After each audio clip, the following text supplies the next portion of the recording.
Welcome back, everyone, to the Brian Crombie Radio Hour on Saga 960. I wanted to chat for just a few closing minutes about this whole idea of figuring out what you want to be in life and what you want to do, what your passion is, what your vision is. And I think that we had a good conversation already tonight about that. But I've had this challenge as well in my life, and I've found some secrets, at least that work for me, and so I offer them up to you. The first one is just write it down and put it on the wall.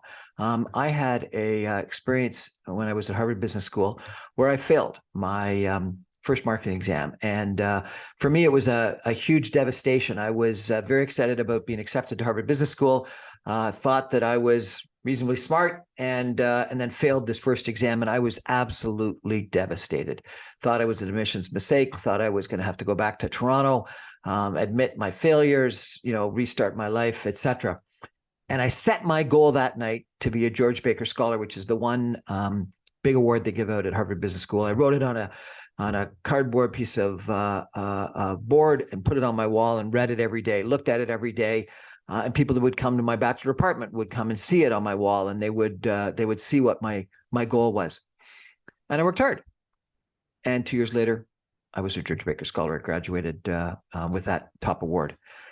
And it's interesting because, relative to this conversation about challenges in life and resilience, if it wasn't for that problem, I probably wouldn't have set that goal. But it was then setting that goal and putting it on the wall and reading it every day that I know helped me achieve it, because I needed to realize my goal. And the fact that it was a public goal, or semi-public at least, because it was on my wall and people saw it and knew that was my objective, even though I didn't tell people that, I think was important. So that's number one. Number two suggestion is my daughter once did a vision board, and it was really creative, it was really interesting. And the power of the pictures that she put on her vision board, where, she was Superwoman and she was this career woman dressed incredibly well, and she was skiing and she was traveling and she was doing all these things that she wanted to do. I think that the impact of not just having the words that I had on the wall, but actually having the pictures, the illustrations, the vision of what she wanted to achieve on the wall was impactful. There's a guy in Mississauga that does the Yes We Can speeches, and he talks about taking things like a mortgage deed and writing paid in full on it and putting that on the wall. So somehow visualizing those things that you want to achieve and putting it on the wall. So again, the idea of thinking about what you want, writing it down and putting the wall, or taking pictures and putting the wall, or somehow visualizing the achievement of paying off your mortgage and putting it on the wall is very powerful. It's manifesting in a very real way so that you repeatedly see it. And I think there's something about this idea about, stating it publicly that is helpful to you building out that commitment to you achieving it. And then the last thing I wanted to suggest to you, actually, there's two more, I apologize. The other thing that one of my professors did at Case Western Reserve University as part of my doctorate in business that I haven't finished, but I've been working on, he said that write your own eulogy. And if your eulogy that you write doesn't match up with what you think someone might actually say, because of the world you're living or the life you're living versus the life you want to live, that tells you that you got to make some changes. But it also tells you what you want to achieve in life. If you write that eulogy that you would like, that you really appreciate if someone said at your funeral, because how you want to be remembered when you are gone is probably how you want to live when you're actually here. And so I wrote my eulogy, and that was very powerful. And then the final thing is this concept of Ikigai, that is this Japanese cultural concept that's been around, I understand, for, a couple millennium.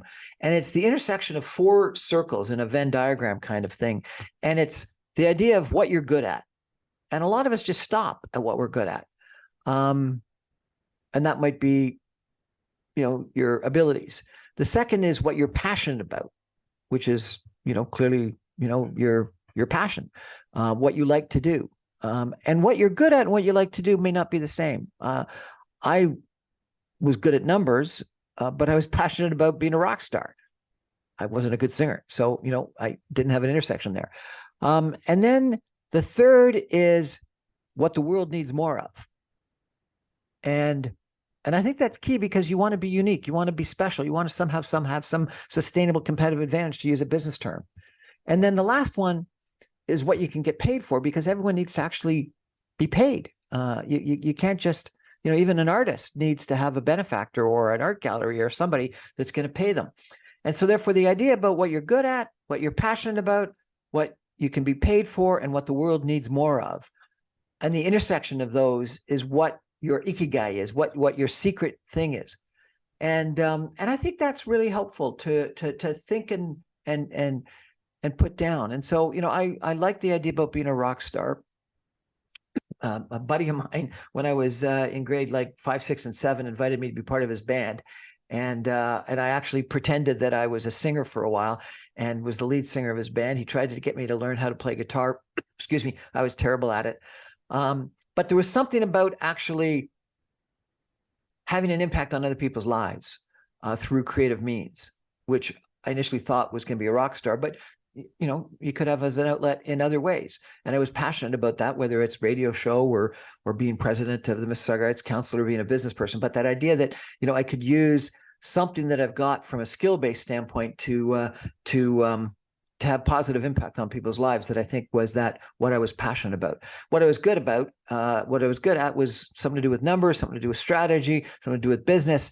I tried to be an accountant and didn't think that accounting or actuarial sciences or things like that was what I wanted to do. I enjoyed the finance aspect of that more than the accounting numbers aspect of that, or the statistical analysis aspect of that.